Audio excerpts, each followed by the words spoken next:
बड़ी माजरत में खांसी थोड़ी ज़्यादा रहती है, इस वजह से रोकना पड़ गया जी। तो प्रीडेटरी डंपिंग में मैंने भी आपको बताया है कि जो डंपिंग फार्म होती है वो डंपिंग कंट्री के अंदर अपनी प्राइसेस को लो कर देती है, ताकि जो उसके कॉम्पिटिटर्स हैं वो उनका जो है वो लॉस फेस करें और वो मार्केट को लीव कर दें।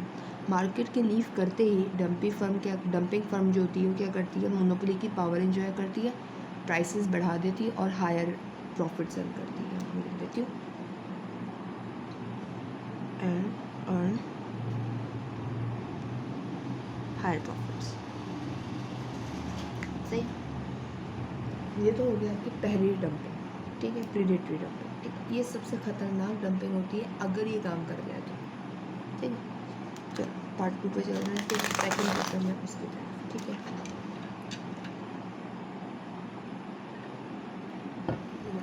दूसरी डंपिंग जो है कहलाती है सिक्लिकल डंपिंग, ठीक है। सिक्लिकल यानी कि साइकिल से निकला, बिजनेस साइकिल के हिसाब से रही है, ठीक है। दूसरी है सिक्लिकल डंपिंग। तो ये अकर तब होती है जब आपकी सिक्लिकल डंपिंग अकर्स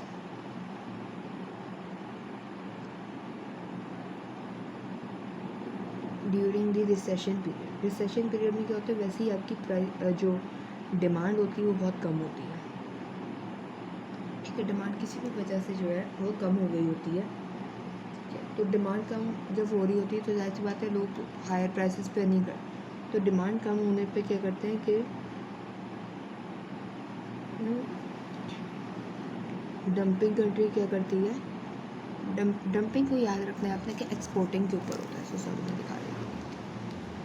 डंपिंग को याद रखना है कि वो एक्सपोर्टिंग कंट्री कर रही होती है और डंपी जो होता है वो इंपोर्टिंग कंट्री होता है, ठीक है, जो कि इस चीज़ को फेस कर रहा होता है, ठीक है। तो डंपिंग कंट्री क्या करती है, अपनी प्राइसेस को टू लो कर देती है, क्यों, ताकि उसकी प्रोडक्ट जो है वो सेल हो सके, यानी कि जहाँ वो जो डंपी कंट्री इंपोर्टिंग कंट्री है उसके अंदर प्राइसेस कम है, मगर होम कंट्री जो है उसकी जहाँ पे डंपिंग हो रही है, डंपिंग होम कंट्री की प्राइसेस अभी भी उतनी ज़्यादा है, ठीक है। Prices are greater than the prices in dumping country, ठीक है। अच्छा, इसके अंदर मैं इंपोर्टिंग कंट्री से इसलिए बता रही हूँ कि आपको थोड़ा याद रहे कि डंपी कंट्री जो है वो इंपोर्टिंग कंट्री है और डंपिंग कंट्री जो है वो एक्सपोर्टिंग कंट्री है, ठीक है। क्योंकि यहाँ पे केस डंपिंग का चल रहा है, इस वजह से मैं इसको ये नाम दे रही हूँ, ठीक है। अगली बारी में मैं इसको डंपिंग और डंपी ही यूज़ करूँ, ठीक है। सिक्लिकल हो गया। थर्ड है सीजनल,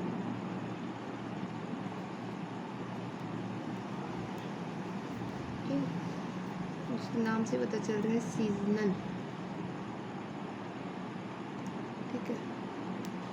यानी कि एक सीज़न के आने पे, यानी इसके तो आप वो समझ रहे हैं ना कि फैशन की सेल लग जाती है ना, ये वो है इंटरनेशनल फैशन की सेल, ठीक है। Is intended to sell off access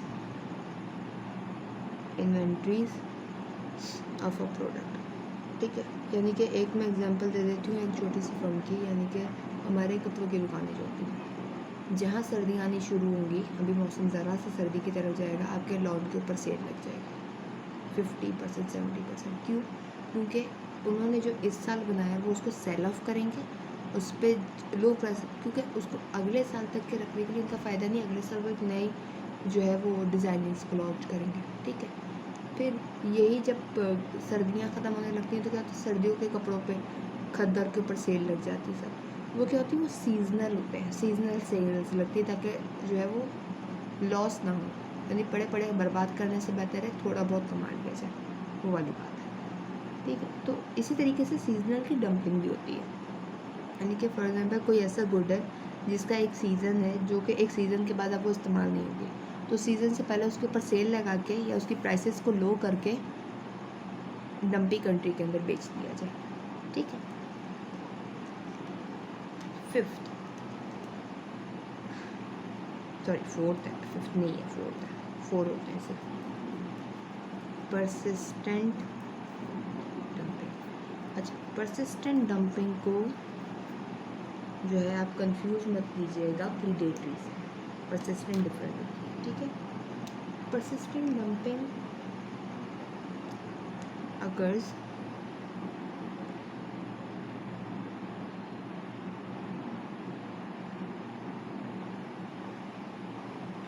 because a firm with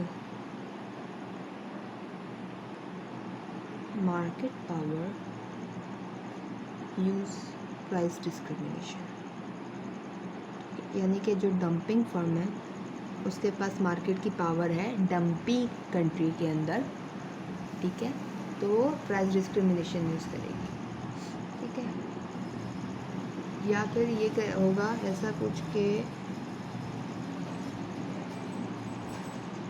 जो दूसरी है, यानी कि जिसके अंदर वो बेच रहा है, डंपी कंट्री जो है, ठीक है, यानी कि जो डंपी, ये सूरत में कौन है, dumpy country has less monopoly power या मोर कंपटीशन, तो वहाँ पे कंपटीशन ज़्यादा है, तो क्या करेगी वहाँ पे प्राइसेस जब कम करके सेल करेगी तो उसको एटलीस्ट सेल आउट हो जाएगा, कंपटीशन फेस नहीं करना पड़ेगा इतना ज़्यादा, ठीक है। और दूसरा क्या है,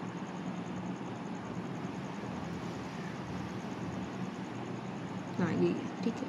तो इसके अंदर अच्छा इसको याद रखिएगा, ये जो है ये परसिस्टेंट डंपिंग है, प्रीडेटरी नहीं, ठीक है। परसिस्टेंट यानी कि जब तक एक कंट्री के अंदर ये मोनोपोली वाला ये चीज़ चल रही होगी तब तक ये डंपिंग चल सकती है। देखिए अगर लाइफ लॉन्ग किसी कंट्री के अंदर मोनोपोली कम है और एक्सपोर्टिंग कंट्री यानी जो डंपिंग कंट्री है वो लो प्राइसेस पे बेच के फ़ायदा अर्न कर सकती है, तो वो फ़ायदा अर्न करेगी लाइफ लॉन्ग इस तरीके से। परसिस्टेंट है यानी कि ये बिल्कुल परसिस्टेंटली चल सकती है, ठीक है। तो इसके अंदर जो आता है वो आता है आपके पास प्राइस डिस्क्रिमिनेशन का, ठीक है।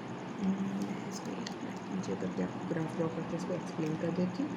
परसिस्टेंट डंपिंग का जो है ये आपके पास ग्राफ है, ठीक है, यानी कि उसकी अपने होम कंट्री में प्राइसेस उसकी बहुत ज़्यादा है, मगर जो जहाँ डंप कर रहा है उसकी प्राइसेस लो है। वजह क्या आ रही है, प्राइस डिस्क्रिमिनेशन इसका जो है वो पैसे पे होता है, ठीक है, यानी कि ये यहाँ पे है आपके पास क्वांटिटी प्राइस,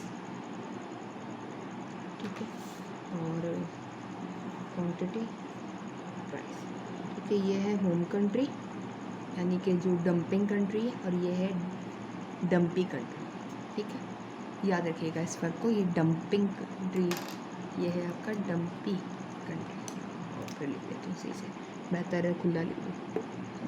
यहाँ पर dumpy country,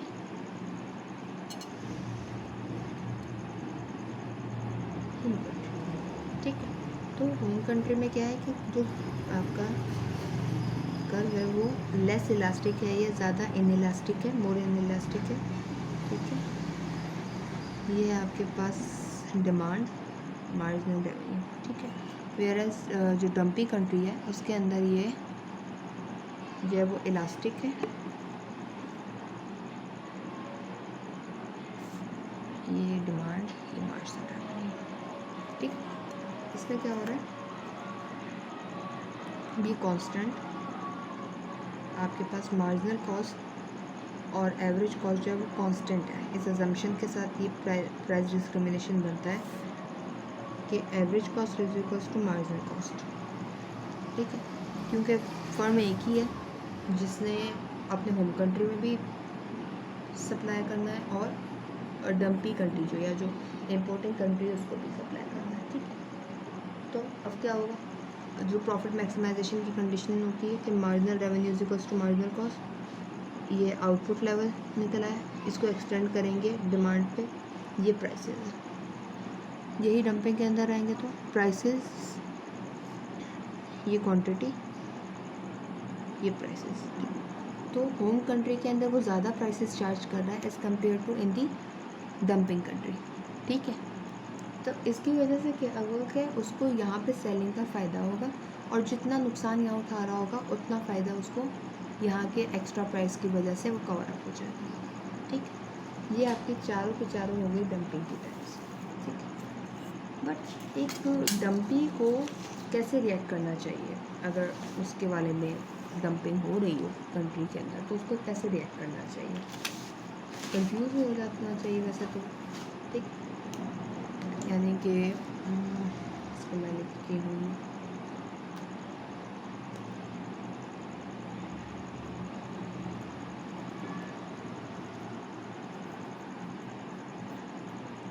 reacting to dumping,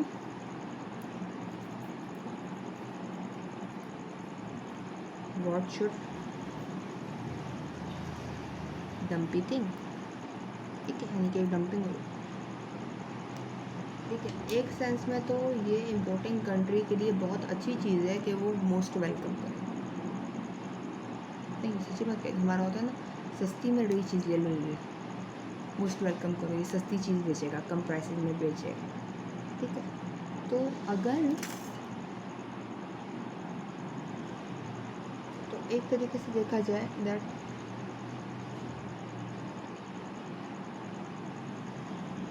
importing country will welcome, यानी कि जो कंज्यूमर्स हैं वो तो करेंगे वेलकम दी डंपिंग, जैसे बात उनको लोअर प्राइस के ऊपर एक अच्छी क्वांटिटी मिल जाएगी खाने के लिए, तो वो तो मोस्ट वेलकम करेंगे और उससे वो खुश भी होंगे, ठीक है। ठीक है, अच्छा, और अगर ये चीज़ हो परसिस्टेंट डंपिंग, यानी अभी मैंने परसिस्टेंट डंपिंग आपको बताई कि वो जब तक ऐसी कंडीशन जो है चल रही है, परसिस्टेंट डंपिंग भी हो, तो उसको भी बहुत वेलकम करेंगे कंज्यूमर्स स्पेशली, ठीक है। मगर इम्पोर्टिंग कंट्री के अंदर ही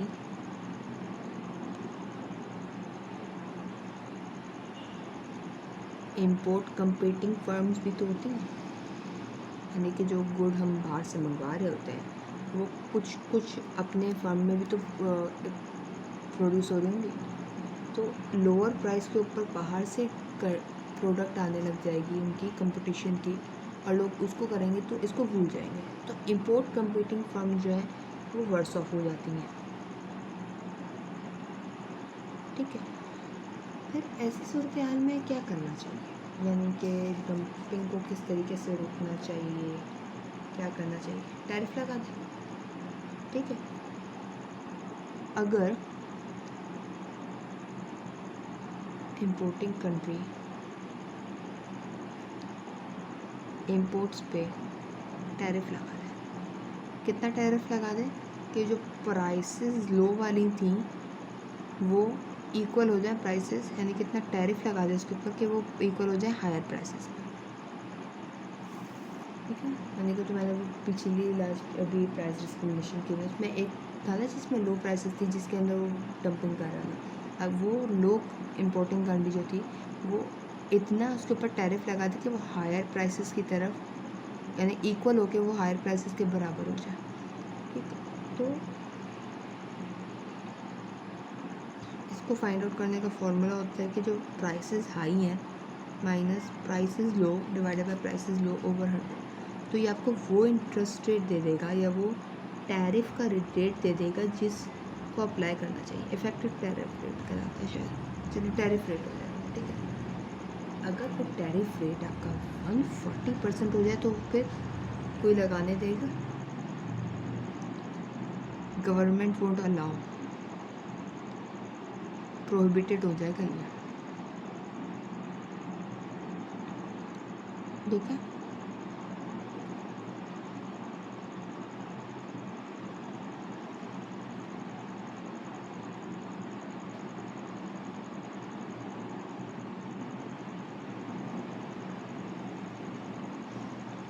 तो ऐसी सूरत हालों में क्या है जो कि करना चाहिए एक डंपी को या इम्पोर्टिंग करके, ठीक है। तो वो जो करना चाहिए वो कहलाती हैं एंटी डंपिंग ड्यूटीज़, ठीक है, और ये बड़ा चुन के लगाई जाती हैं, ठीक है। एक्चुअल एंटी डंपिंग पॉलिसीज़, ठीक है। व्हाट इज़ अनफेयर, ठीक है। तो ये क्या चीज़ है, एंटी डंपिंग यानी कि वही डंपिंग जो हो रही है उसकी एंटी डंपिंग आपने लगा दी, ठीक है। अच्छा, एंटी डंपिंग की मैं लिख देती हूँ, what is anti dumping duty, ठीक है। Anti dumping duty is an extra tariff equal to the discrepancy यानी कि डंपिंग का मार्जिन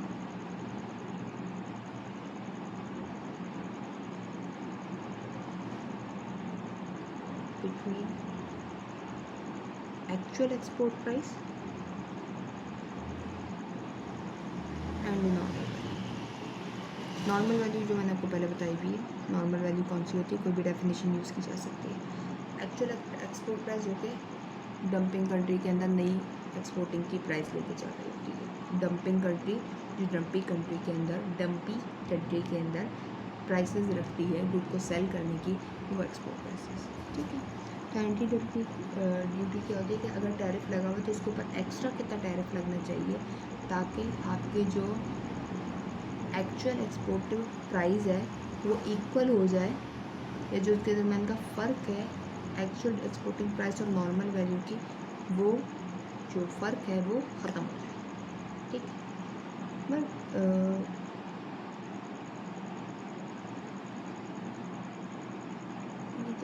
मगर क्या होता है कि बहुत सारे पता है ना, बिल्कुल पुराने ज़माने में अपनी तरफ से चालाकियाँ भी दिखाते थे। इन्होंने क्या किया कि डंपिंग नहीं हो रही होती थी मगर वो कहते थे हमने एंटी डंपिंग ड्यूटी लगा दी। क्या वो इस चीज़ को शौके हो गए, ठीक है, चलो जो भी कहें। मगर इस चीज़ को फिर उन्होंने कहा कि इस चीज़ को सिर्फ जज करने के लिए कि कोई इस तरीके से चीटिंग ना करे या ज़बरदस्ती ड्यूटी ना लगाए, तो उसके ऊपर जो है वो एक इंजरी टेस्ट होता है, ठीक है। यानी कि अगर किसी ने कहा है कि ये लोग जो है ये हमारे ऊपर डंपिंग कर रहे हैं तो वो इंजरी का टेस्ट करते हैं। इंजरी का टेस्ट यानी कि क्या है कि डंपिंग, आपने देखा कि डंपिंग हो रही है और उस डंपिंग की वजह से जो है वो इकॉनमी को तकलीफ़ हो रही है या इंजरी हो रही है, तो क्या करते हैं कि कस्टम यूनियन जो है या कस्टम ऑफिशियल जो होते हैं वो इजाज़त दे देते हैं कि आप एंटी डंपिंग ड्यूटी लगा दो, ठीक है। अच्छा, जो इंजरी टेस्ट होता है बेसिकली कौन सा हार्म को देख रहा है, जो इंजरी है, इंजरी क्या देख रहा है, इंजरी में कौन सा एक कहते हैं कि कंज्यूमर जो है वो तो वेल ऑफ हो रहा था। जो इम्पोर्ट कंपीटिंग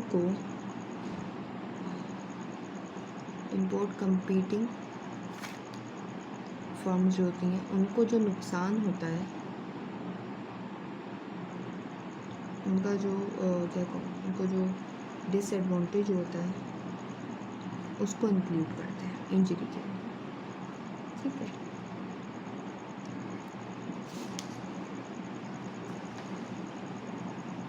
अगली वाली में हम एक नया शुरू करेंगे जिसके अंदर एक्सपोर्ट की सब्सिडीज़ होंगी और उससे जो है हम मज़ीद तरीके का देखेंगे कि एक्सपोर्ट को प्रमोट कैसे किया जाता है, ठीक है।